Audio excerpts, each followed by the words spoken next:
Got these in the post yesterday for school. They're little controllers. One's a ATmega 32, I think. I think this is the ATmega one.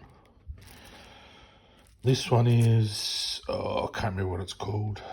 It's got sort of a JTAG sort of connector. It's got all the little pins or inputs, just about all inputs, I think. I don't know how many inputs there are, about 100 or something. How many would there be there? About 50 or something. They're numbered anyway. Yeah, I don't know who makes these. There's just some guy selling them on a school link. So yeah, look pretty basic. Would be quite a good little job just to put these together for someone. You know, I could probably do a job like that. Just have the right machine and just solder it all together and sell them.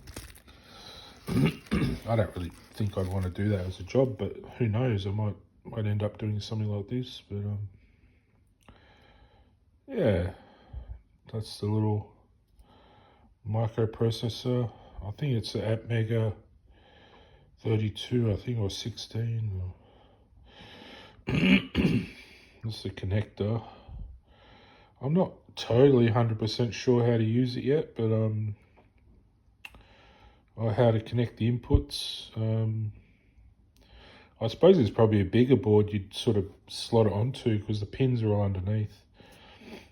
But you can always just connect it with little clips or something, or however they go on. But each one of those is an input, I think, or an output, output. And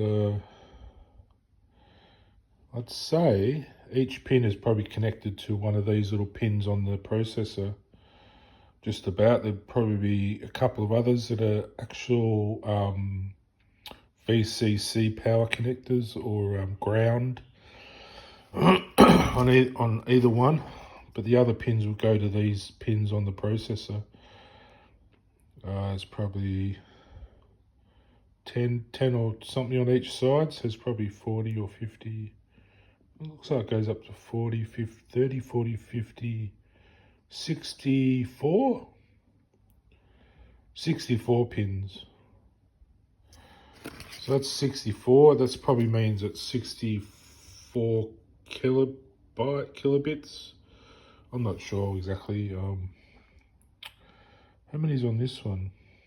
20, 44. 44? No. So that's got fewer, but maybe a bit more powered up. Yeah, it'd be interesting to see what projects we do with them at school, but I'm not sure what that is at the end. Is that a reset button? RST. I think it's a reset. I don't know if it's a button or what. Might be heat sensitive. It's sort of got a little bit of give. Might be a button. Or it could just be a little component. Maybe you reset it with a little metal. Touch it with metal or something. LED there. I'll have to power it up later with the... I don't have a power source.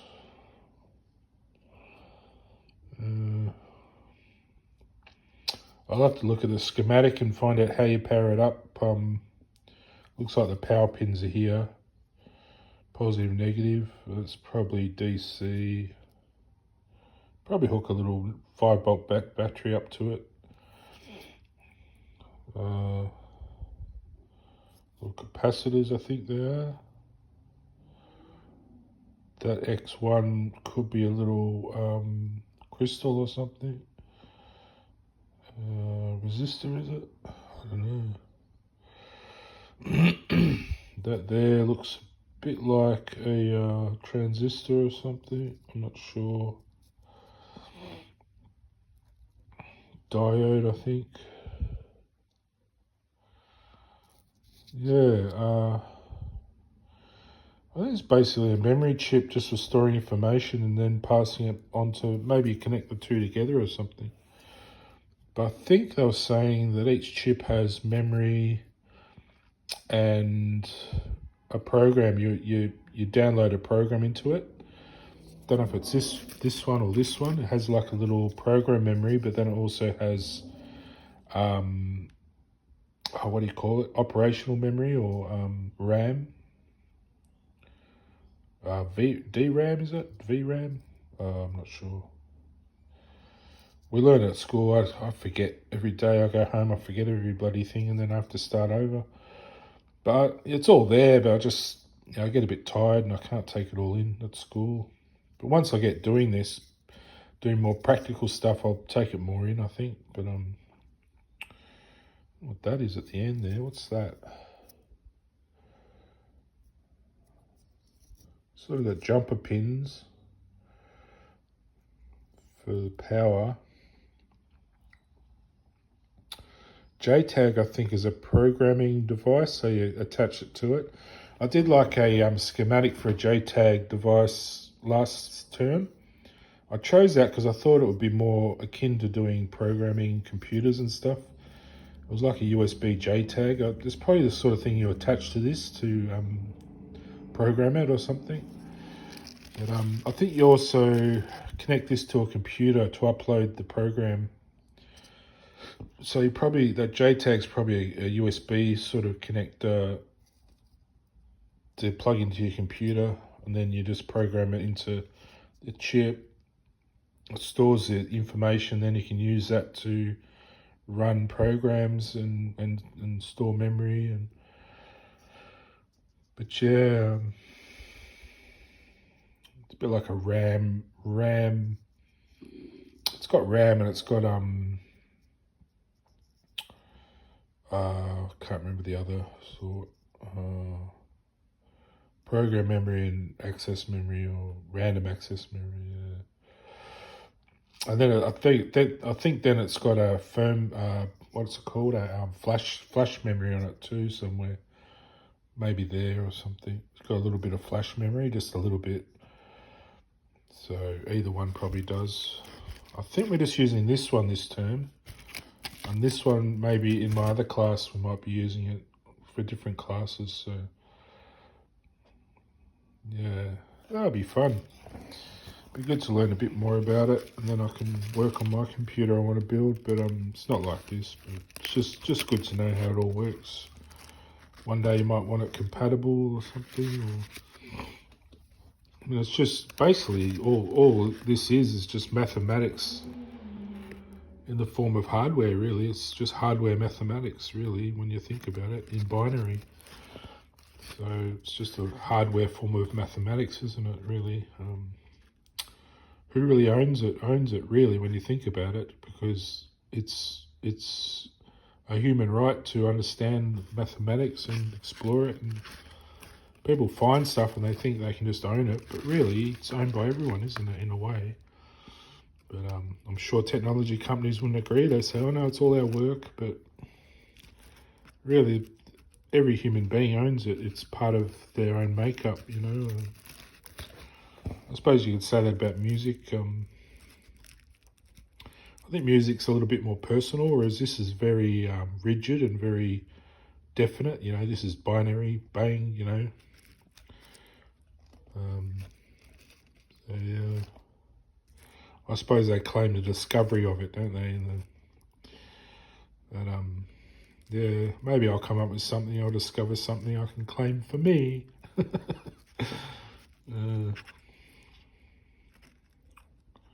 I still think one of my past lives, I was the one to come up with binary years and years ago, like a long time ago, long before this century, but past century. It was a long time before that. I came up with this machine. It was like a binary counter. I think I was the one who came up with that. Like, you know, I'm not saying me, Evan, but one of my previous lives. So that's probably why I'm so interested in it. But I suppose we're all a bit conditioned to be interested in it these days, and then you get some people who just not at all. And you wonder why that is. It's, you know, I mean, I know they're just not interested in it, but is it because they had no input into the actual discovery of it, or you know, their spirit or their previous lives or whatever might exist? But I just feel an affiliation with it somehow. I mean, it could just be from use over the years. I feel like it's been conditioned into us to feel included. But even as a young kid, I was interested in flip-flops and all sorts of stuff, you know. I don't mean sandals or thongs. I mean, you know, components and chips and ICs and stuff. Yeah, I don't really find the use of them that interesting, really. The programs and games and that, I love playing Sega. They were really fun games, but the newer games, I can't get engaged with them. It could be because I'm single so long. Maybe I need all that stress released and then I'll enjoy them more. Might be because I don't have the right friends to play with them with, or might be because I've gotten a bit old for games now. So when you're young, they're very exciting. Yeah, just finding the right applications though to use computers for that are interesting, and I suppose they're more just a tool for work, aren't they? Just to get your salary, feed the kids. I've got a lot of pins. A bit of black foam just to protect it. It's good not to touch the components or the pins, just keep it all clean, just hold the edges.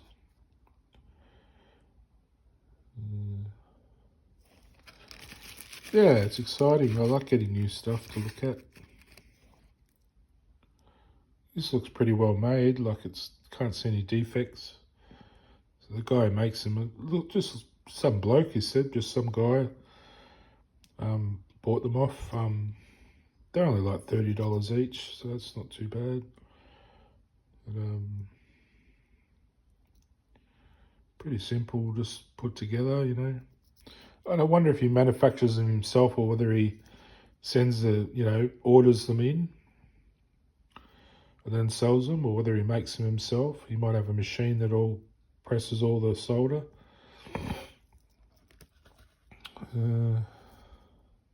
I don't think you could just do it by hand. It's a bit fiddly to do this. You'd have to have a machine to, churn them out. I mean, you could do one by hand, but you wouldn't want to do that as a business all by hand, because then you'd have to really check them over and over to make sure they're perfect and everything. But yeah, this guy might even produce more complex boards or design his own. He might have designed this, I'm not sure. Although ATmega is quite a common chip, I'd say it's probably a previous design or something, but not sure really. That's what I'm at school for, to learn. Otherwise I just do it at home myself. I like instruction from human beings rather than just Google. I get tired of Googling crap and not getting the answers. I like to ask the teacher. I just think that skill has really dropped off. Like, a lot of the kids in our class don't ask many questions, and it's either they know it all or they're just shy. They like to just watch the Google videos, YouTubes. But I like to ask the teacher, because they often give you a better explanation and more personal information. I like the personal experience, To me, it's like, sitting down with Mr. Miyagi and saying, how do I do Kung Fu, or karate, it's like, not saying that Kemp's at school is Mr. Miyagi, but oh, I wonder what he'd think of that. But I just like that idea of having hands-on human-to-human teaching. They teach you, their way of doing things. It's sort of personal, rather than the computer video way, that someone's just mocked together on video. Yeah. Yeah, tired. Bloody rabbit, I don't know what to do with that. Doesn't work, so bit annoyed. So I think someone swapped it on me, but anyway, another story. I'll look into that one day when I can be bothered.